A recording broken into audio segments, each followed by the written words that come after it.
Hello, my name is Sandra Fecht. Today is October the 7th. It's a Friday, 2016, and I want to welcome you to a conference from Illusion to Reality, and you can learn a little more about this conference at illusiontoreality.com. My email address is Sandra, S-A-N-D-R-A, Fecht, F-E-C-H-T, @rogers.com. I have been a counselor in Ontario for many years. I was trained originally in the usual methods, and I didn't believe there was anything like sexual abuse, or certainly not satanic ritual abuse. I went through a very lengthy opening when I realized there was sexual abuse, and even more so when I realized there was satanic abuse. We are all raised in a certain kind of denial. We have denial about ourselves, we have denial about our parents, and we have denial about the society.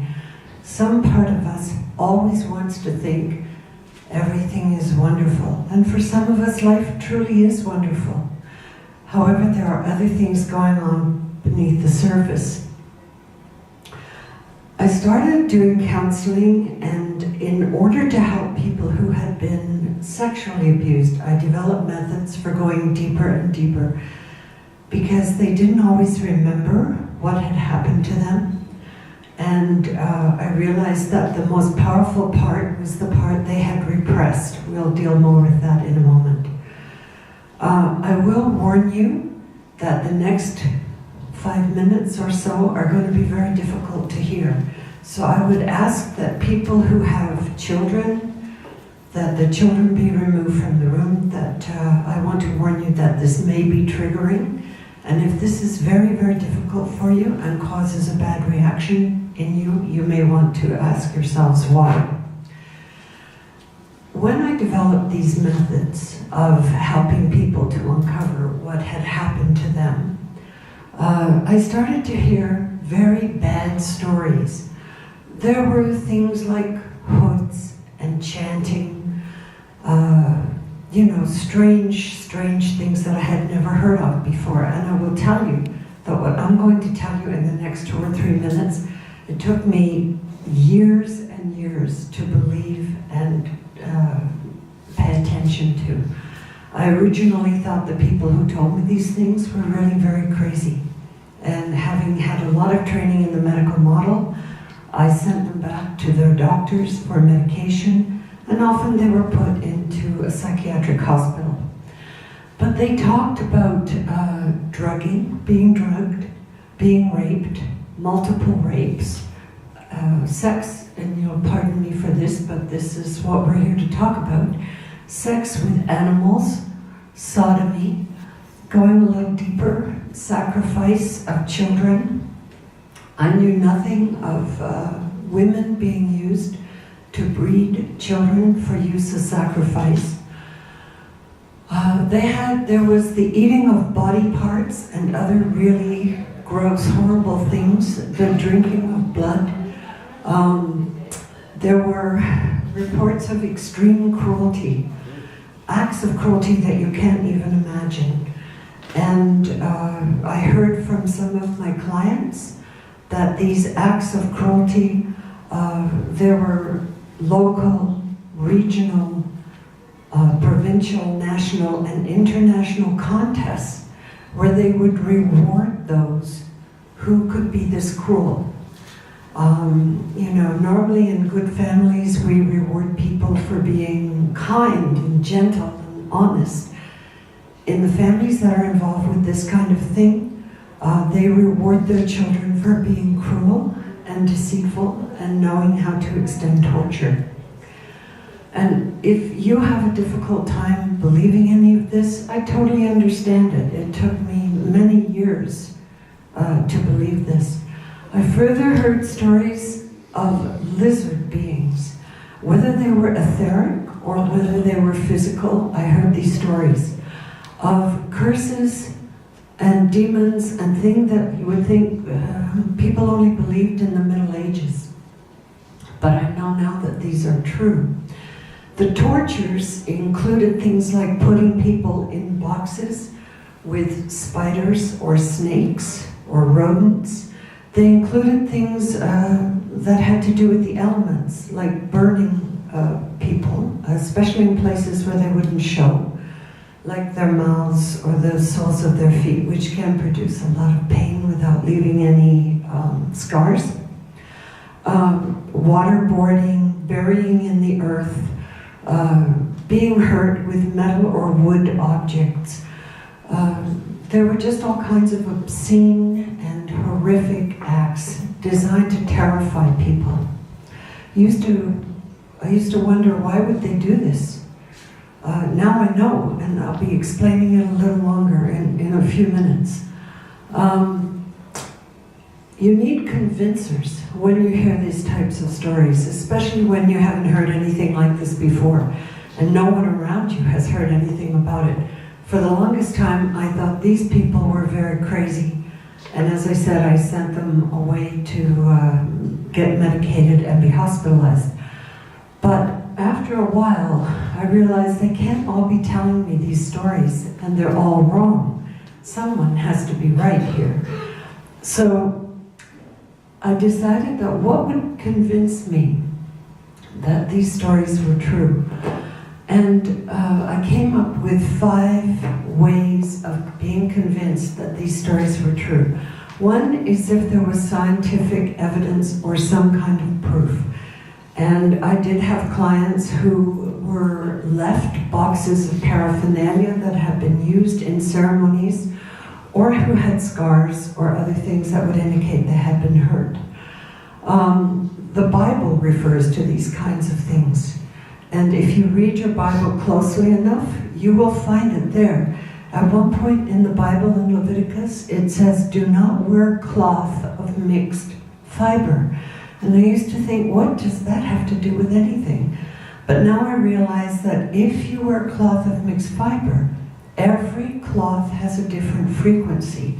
And in the end, it comes down to what's the frequency. Getting back to the convincers, if other cultures also report these stories, then I believe there's truth to it. Everywhere you see reference to dragons and lizards. And I know that in the birch bark scrolls of some of the native people of Ontario, there are reports of the lizards who came across Ontario and hurt the people there. If I've had my own experience with things, then I believe it. And on at least 2 or 3 occasions, I have watched people morph into something that was not human. And it's a very chilling experience when that happens, literally as well as psychologically. On one occasion, the temperature in the room really dropped, and as well as the person changing in the way they sounded and the way they looked. There was a lot of fear generated in the room by people who would normally not be afraid. So my experience tells me, if a client has repeated something a great many times, like if I've heard it from a dozen clients, I have to believe there's some truth to it.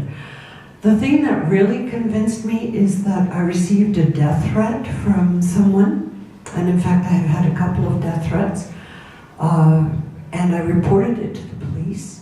And at a time when I knew nothing of satanic symbols, the building I was working out of was spray painted with symbols that someone had to tell me were satanic. At some point, I had a young police officer. I made 3 reports, and the police officer came to me and said, "Sandra, you need to know that all your police reports are disappearing." So I knew at that point there was truth to this, and I started to really listen to the people. I would seriously urge anyone who is in any healing or legal capacity whatsoever to please listen to these stories and to get yourself educated as much as possible, because as weird and phenomenal as they sound, they are true. Who does this? Well, there are different groups. There are military and political, high-tech, and believe it or not, alien, ancient, men's clubs, and there are splinter groups. The military and political, I've heard people tell me how they knew how to operate weapons that they had never picked up consciously. And they had been trained in things that they didn't know how to do. I've had at least 3 ordinary, lovely young women or older women tell me that they knew that on a certain frequency that they would go out and kill people. It's kind of disconcerting when your local bookkeeper tells you that. The high-tech and alien groups, I was told by a Secret Service person that they're 1,000 years ahead of us in terms of technology. And they can do things like create portals to get people from A to B. They can do time travel. So I've had many, many people tell me they've had weeks and weeks of weapons training. And I said, well, how would that happen? You know, surely someone would have noticed that you were missing. And they've told me they stepped into this room or box. Instantly they were somewhere else. They went through these 2 or 3 weeks of training, came back, and it was like 2 minutes later in terms of usual time. So there are things that they can do that we have no information about. And if you look around, you can see that those who are part of this system know things and know about things that the rest of us don't know about. The ancient groups can use seeds, plants, rhythms, chants, tones, and so on, in order to create a specific frequency effect on other people.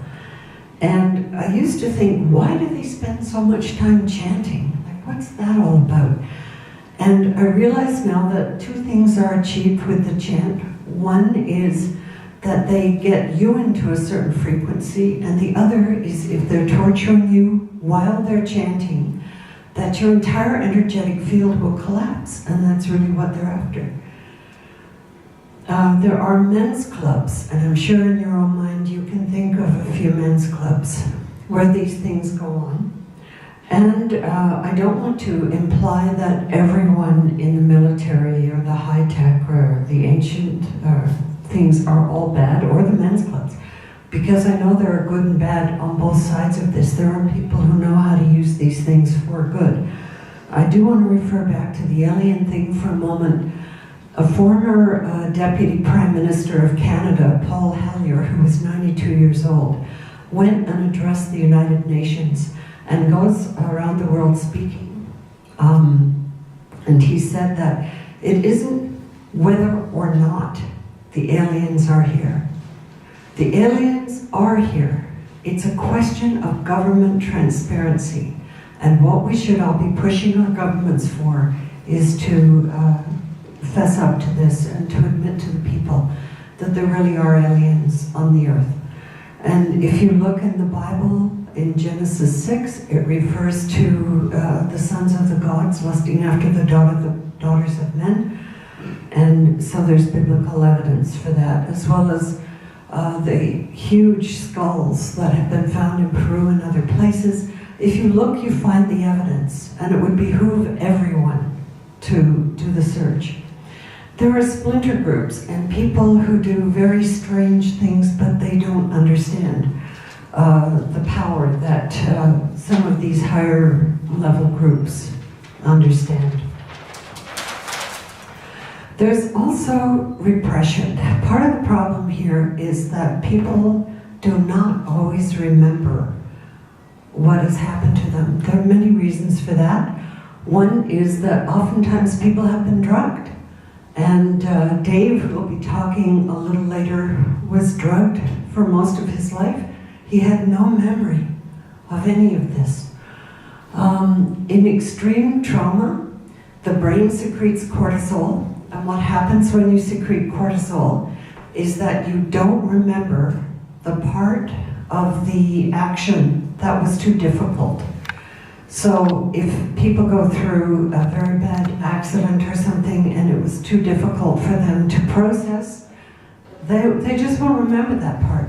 The problem is that part always leaves a calling card, and the calling card is a symptom. So what would the symptom be? It might be that you can't get along with other people, maybe you sexually act out or feel sexually inhibited. You might have a mood disorder, you may have a physical problem. There could be 100 different kinds of symptoms, but if there's some symptom that you are not able to deal with, you might want to look at a little deeper level. What is the purpose of all of this and the history? Well, in my view, the purpose of it all is to gain souls, energy, and your gifts.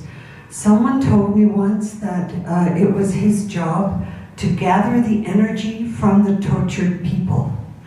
That when they were tortured enough, they started to dissociate, and the energy came out of their bodies. And his gift was that he could take that energy. He could take the energy and direct it to somebody else. So I've also, in working with people, realized that there are traps right up until the moment of death. So I really and strongly urge everyone to get a faith. For me, I'm a Christian. That's what works for me.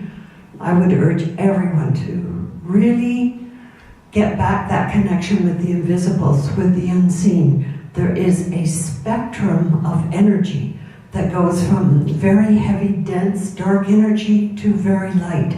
And you want to be sure that you're looking in the right direction and that you get that very light energy. So it's a battle for energy and for souls. The history of it is that, and I think it even precedes the burning of the library in Alexandria, that those in the know want to keep the esoteric information, the specialized information, from the rest of us, because that is the way they control us. And when I look at the European history, there's a book called Witchcraft, and they say that between 3 and 9 million women, mostly women, were murdered, burned at the stake for knowing this information. I swear there's a genetic memory in us that makes us afraid to really reach out and grab our beautiful true essence. Because if we talk of energy, if we talk of spirit directly, then there's some memory that says maybe we will be hurt. But I think it's the opposite. If we don't recognize it, if we don't talk about it, then we're going to be hurt. So we have to reclaim that part of our history.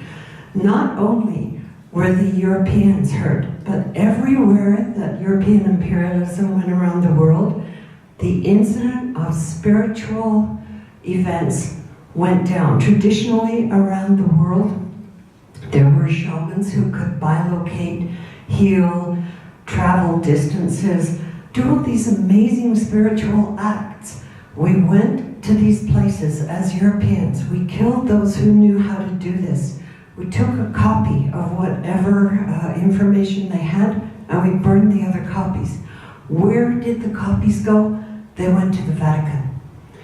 Are we informed by our churches of how to be magnificently spiritual? No. There's an intermediary, the priest, and if you pay enough and do enough, maybe your soul can get to heaven. But the example of Christ on crucifixion was that the veil was rent, and the veil in the tabernacle, when it was rent, allowed us to access God directly. We each have to rent our own veil. We each have to access God directly so that we can have a direct experience with this divine. So, all around the world, all through time, we have tried to stop people, the Europeans, and I know they're good Europeans, I'm one of them. The Europeans who did these things, however, tried to stop us from knowing our true glory and our true selves. So, realizing all of this, what do my methods include? Well, firstly, I realized that all of this torture and so on, all of these disgusting acts, were designed to keep us in shame and fear and disgust and guilt, anger, desire, all of the negative emotions. Why? Because that's what they want. They feed on negative emotions. They want you down there. Once you reach a certain level of consciousness, you can claim your true inheritance, the real value and beauty of who you are. If you read a book by Dr. David Hawkins called Power versus Force, he has in the back of in the page in his book a level of consciousness scale. Really, honestly, that is what life is about, is however you do it, raise your level of consciousness. So my methods include things like teaching people, firstly, that this is out there, and that you have an energy field. So here's a picture of you and your energy field. We know that laser lights do things, you know, they contain information and they influence people. You have an energetic field all around you. You swim in an energy soup. It's filled with information. It needs cleaning, just like your teeth, your hair, your body. And I have a small manual that describes how to do this. Shamans all over the world know how to do this. So depending on what's in your energy field, there's something called Kirlian photography, and Kirlian photography will take a picture of it so you can actually see what your energetic field looks like, and it gives information about you. There's an assemblage point, and the energy first comes into your body through the assemblage point. There's a fellow called John Whale in England who has developed, he's an engineer, and he has developed equipment to test the location and the efficiency of your assemblage point. And his name is W-H-A-L-E. If the assemblage point is too low, you get depressed and sluggish and certain illnesses like chronic fatigue. If it's too high, you get high blood pressure and anxiety. And depending on the location, it will impact your health, your thoughts, and so on. The energy comes in through the various 7 chakras. You can learn about the chakras through the INEH group, I-N-E-H, the Independent or International Network of Energy Healers.org, I think it is. Every one of these has specific functions for how you think, how you feel, what your body does, the health of your body. And you need to learn how to balance this all over the world. Shamans knew what these did, the impact on your body. If I said to you, run this hotel, run your house without hydro, what would happen? Would it not fall apart? You'd have no light, no refrigerator, no heat, no TV. And the house would be a mess. And it's the same with your body. From here, the energy goes from the chakras, it goes into meridians. Ayurvedic and healing from India deals largely with the chakras. In China, they deal with meridians. All shiatsu, acupuncture, and so on deals with meridians. I teach people how to balance their energetic field, first of all, because if a client comes to me and they're calm and loving and happy and relaxed, they're going to be a lot easier to work with. Then I put them into an alpha state to retrieve the information they need. There are 4 main brainwave states. Beta, which is, I hope, what you're all doing now, all being awake and alert and listening. Alpha, which is when you have your eyes closed and you can access the unconscious better in alpha.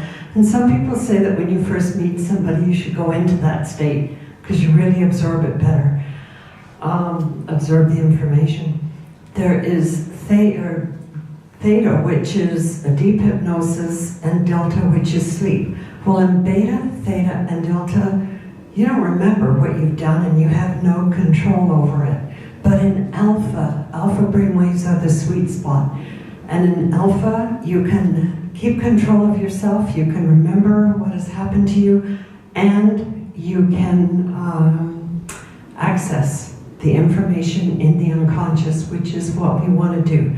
We want to find out those parts of your trauma that were too difficult for you to process at the time and left you with symptoms, which is what we're looking to deal with.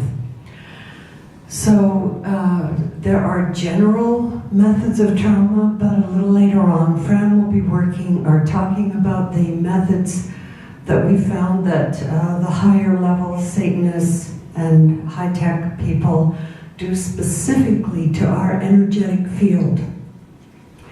And while you may think, well, the only people whose energy field is being interfered with are those who have been through trauma or these rituals and so on, that isn't true. What Fran will be talking about is very specific, but we have all generally been affected by what's going on under the, like that's hidden in our society.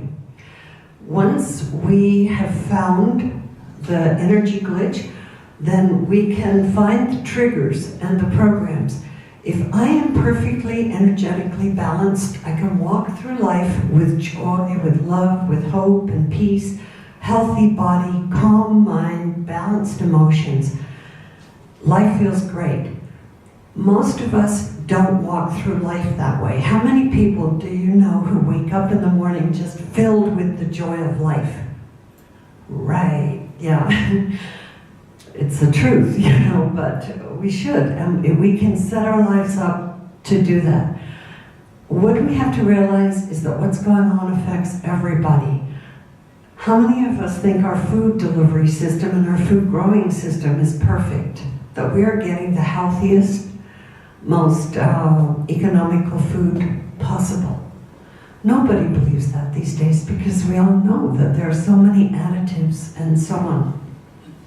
That it's grown in poor soil, that we have pesticides and fertilizers that are neurotoxins that really affect us.